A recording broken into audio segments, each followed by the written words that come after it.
Hello students and welcome back to channel Siraj Shaikh the study. आज cost sheet का lecture number 11 होगा जिसमें हम कवर करेंगे cost sheet, estimated cost sheet. तो स्टार्ट करेंगे आज का क्लास।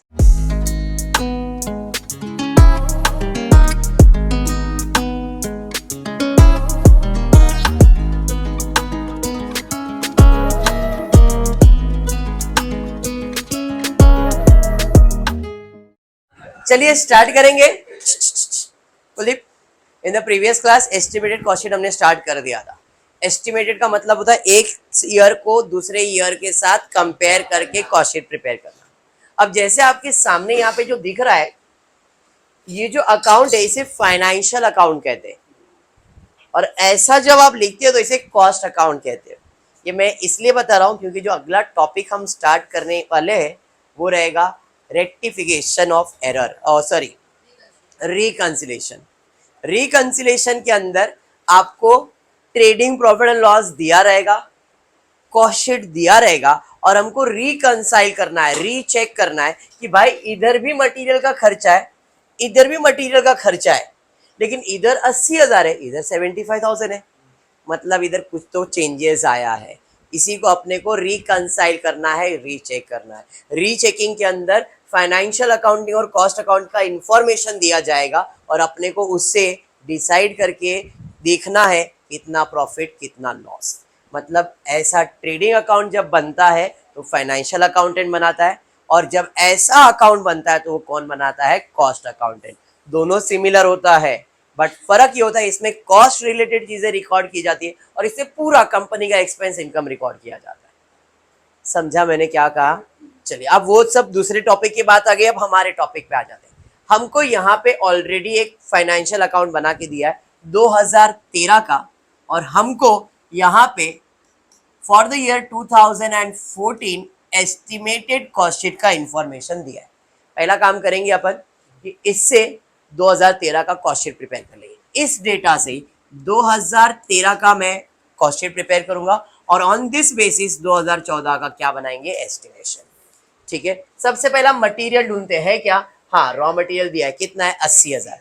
बट अगर आपको ध्यान में हो तो डायरेक्ट मटेरियल का फॉर्मेट क्या है? Opening stock, add purchase, add expenses, less closing. किस चीज का? रॉ मटेरियल का। देखो यहाँ पे रॉ मटेरियल परचेज दिया है, कितना है? 80। ओपनिंग स्टॉक नहीं है, but closing stock of raw material है ना, तो यहाँ पे ओपनिंग तो नहीं है बट परचेज है, कितना है? 80,000। कोई रॉ मटेरियल का एक्सपेंसेस है क्या? नहीं। क्लोजिंग स्टॉक कितना? 5,000। तो यहाँ पे रॉ मटेरियल कंज्यूम कितना आएगा? किस में आएगा? ये कॉस्ट शीट में। इधर भी उतना ही है बट लिखने का तरीका अलग था वहां पे। तो यहाँ पे रॉ मटेरियल कंज्यूम 2013 में कितना कंज्यूम किया आपने? 75,000। समझाइए। हाँ, तो आपका भाई ये काम हो गया, ये और ये हो गया। उसके बाद दिया डायरेक्ट वेजेस। डायरेक्ट वेजेस जैसा दिया वैसा ही लिखना पड़ेगा, कोई एडजस्टमेंट तो उसके ऊपर नहीं है। ठीक है। डायरेक्ट एक्सपेंसेस कहां जाएगा? डायरेक्ट एक्सपेंसेस में कितना भाई? 25,000। समझा? उसके बाद फैक्ट्री एक्सपेंसेस, फैक्ट्री में चले जाएगा, फैक्ट्री ओवरहेड्स करके कितना भाई? फैक्ट्री ओवरहेड्स देख लो क्वेश्चन में 40,000। ग्रॉस प्रॉफिट किधर भी नहीं जाता है भाई, ये इग्नोर होगा। ठीक है। उसके बाद ऑफिस सैलरी है, ऑफिस सैलरी ऑफिस में जाएगा, ऑफिस सैलरी कितना भाई? Office salary 25,000। भाई ऑफिस सैलरी 25,000। समझा क्या हो रहा है?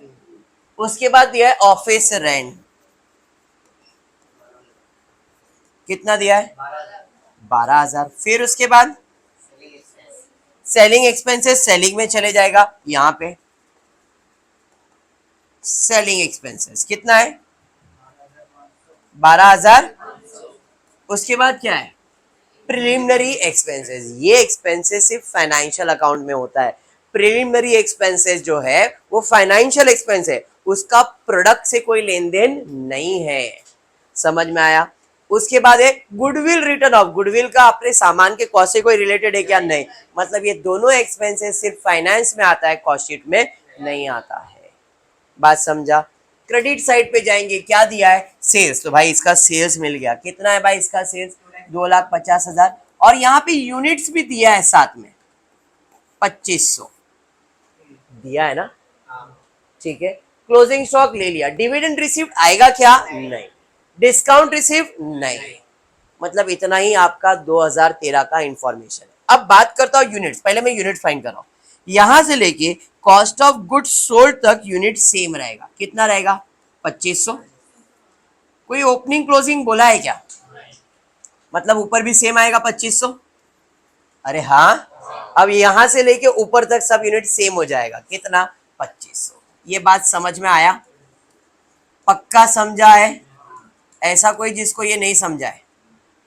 100% क्लियर है? पक्का? चलिए, तो अब इसका सबका रेट पर यूनिट निकाल लेते। 2500 है और 75,000 है, तो रेट पर यूनिट कितना? 75 divide by 2500, 30। 30,000 divide by 2500, 25,000 divide by 25। अरे बराबर है। आप लिखना कम करो, खाली यहाँ पे आप सॉल्व करके मेरे को फटाफट बोल दे जाओ। अब इसका निकालूंगा प्राइम कॉस्ट। प्राइम कॉस्ट कितना है? 2500 यूनिट, और यहाँ पे 1,30,000 पर यूनिट हो जाएगा इधर 60, 52। अरे बराबर। ऐड करूंगा फैक्ट्री। 40,000 डिवाइड बाय 25 करो, कितना आ रहा है? 16। जैसे इसको ऐड करूंगा तो क्या मिलेगा? Work cost by work cost. 2500 unit 1,70,000 per unit हो जाएगा। ऐड करूंगा ऑफिस एडमिन ओवरहेड्स, इधर आएगा 10 बराबर।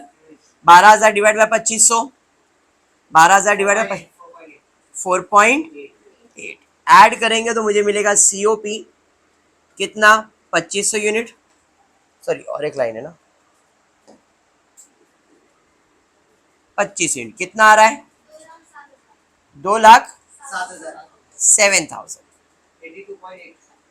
82.8। कोई ओपनिंग क्लोजिंग है क्या? नहीं। तो यही सेम चीज मेरा कॉस्ट ऑफ गुड्स सोल्ड भी हो जाएगा। 2,07,000, 82.8। ऐड करूंगा सेलिंग एक्सपेंसेस तो मुझे मिल जाएगा सेल्स। कितने यूनिट के लिए? 2500 यूनिट के लिए। 12,500 डिवाइड बाय 2500, कितना? 5। ऐड कर दो, 2,19,500 बराबर है। सेल्स माले में 2.5 लाख, तो अपने को प्रॉफिट मिल जाएगा। कैसे? 2.5 लाख में से 2,19,500 माइनस कर दो, कितना?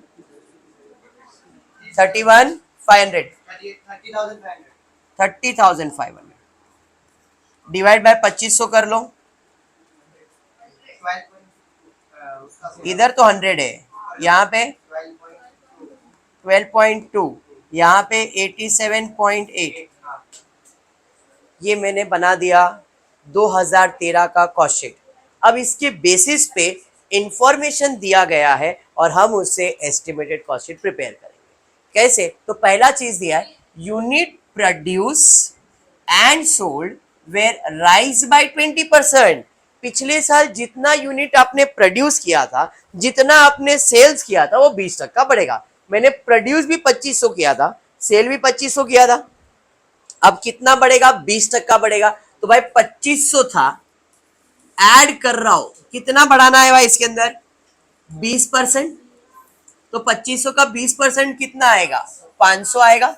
तो 500 इसमें ऐड हो जाएगा तो कितना हो जाएगा? तो 3,000 प्रोड्यूस भी करोगे और 3,000 सेल भी करोगे। तो यहाँ पे यूनिट्स कितना आएगा? 3,000। और यहाँ पे भी यूनिट्स कितना आएगा? 3,000। इसका मतलब ओपनिंग क्लोजिंग नहीं है। समझा ये? पक्का क्लियर है यहां तक? पहला adjustment done. Second adjustment, price of raw material per unit, price of raw material per unit will rise by 10%। पिछले साल प्राइस ऑफ रॉ मटेरियल कितना था? 30। अभी क्या होगा, 10% बढ़ जाएगा, तो 30 का 10% मतलब 3 रुपया आएगा, तो 3 रुपया बढ़ जाएगा, मतलब ये कितना आएगा, अरे समझा, यूनिट्स मालूम है, मालूम है, तो 3000 इंटू 33 करो, 99,000 कॉस्ट।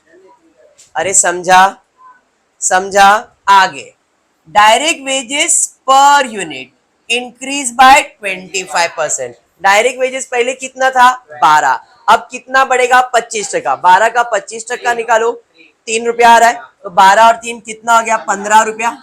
यूनिट्स कितना है, 3000, तो ये हो गया 45,000। समझ में आया। फिर क्या बोला है, direct expenses will go up by ₹5,000 in total, मतलब डायरेक्टली कितना बढ़ाने का है, 5,000। पिछले साल कितना था, 25,000, अब 30,000 हो जाएगा।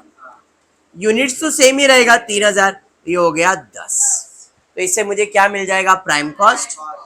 चलिए प्राइम कॉस्ट कितना यूनिट के लिए, 3,000 यूनिट के लिए कितना आ रहा है, 1 लाख डिवाइडेड बाय 3,000 करो, 58। समझ में आ गया। चलिए ठीक है, आगे फैक्ट्री एक्सपेंसेस पर unit will increase by 25%। Factory expenses पहले कितना था, 16, अब कितना बढ़ेगा, फैक्ट्री एक्सपेंसेस बढ़ेगा 25%, तो 16 का 25% कैलकुलेट करो, कितना आ रहा है, 16 इंटू 25%, 4 रुपया आ रहा है, तो 4 और 16 कितना हो गया, 20 रुपया। यूनिट्स तो 3,000 ही है, तो ये हो गया 60,000। अरे बराबर है। चलिए तो अब मुझे मिलेगा वर्क कॉस्ट कितना, 3,000 यूनिट के लिए 2,34,000, पर यूनिट कितना है, 78।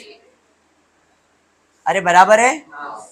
आगे बढ़ेंगे, नेक्स्ट उसके बाद क्या है, office expense, sorry office premises which were on rental basis in 2013 would be purchased by the company on which depreciation would be 6,000 in the year 2014। इसका मतलब क्या है समझो, 2013 में मेरे पास ऑफिस प्रीमाइसेस था जिसका मैं दे रहा था रेंट, देखो यहाँ पे ऑफिस रेंट दिया है, लिखा था। अब वो बोल रहा है कि 2014 में वो प्रॉपर्टी मैंने खरीद लिया, खरीद लिया तो रेंट आएगा क्या, मतलब यहाँ पे ऑफिस रेंट आएगा क्या, बात समझ में आ गया। लेकिन रेंट नहीं आएगा, उसके जगह पे एक नया खर्चा आएगा जिसका नाम क्या है, डेप्रिसिएशन, और डेप्रिसिएशन ऑन ऑफिस प्रीमाइसेस तो इधर ही जाएगा, डेप्रिसिएशन ऑन प्रीमाइसेस। समझा, कितना है भाई डेप्रिसिएशन देना यहाँ पे, 6,000। समझा, रेंट नहीं आके इधर क्या आया समझाइए। चलिए आगे बढ़ते, सेलिंग एक्सपेंसेस पर यूनिट विल रिमेन सेम, पहले कितना था सेलिंग पर यूनिट, 5, अभी भी रहेगा 5। ऑफिस सैलरी के बारे में कुछ नहीं बोला है, बोला है क्या, तो क्या करेंगे, सेम लिखेंगे, कोई एडजस्टमेंट नहीं दिया, कितना, 25,000, बराबर। यहां पे ऑफिस सैलरी सेम लिख देता हूं, 25,000, ठीक है। यूनिट्स कितना है, 3,000, 3,000, 25,000 डिवाइड बाय 3,000, 25 डिवाइड बाय 3,000, 8.3, 6,000 मतलब 2, बराबर है। अब यहां पे आ जाएंगे तो यूनिट्स आ जाएगा 3,000 unit, 2,34,000 plus 25 plus 6, 2,65,000 divide by 3,000, 88.33, कोई ओपनिंग कोई क्लोजिंग नहीं है, सेम आ जाएगा 3,000 यूनिट, 88.33 बराबर है 2,65,000। अब सेलिंग एक्सपेंसेस के बारे में क्या बोला है, सेम रहेगा, पहले कितना था सेलिंग एक्सपेंसेस, 5 रुपए पर यूनिट, अभी भी रहेगा 5 रुपया पर यूनिट, तो 3,000 इंटू 5 करोगे ये आ जाएगा 15,000। समझ में आया। तो अब मुझे मिलेगा कॉस्ट ऑफ सेल्स 3,000 यूनिट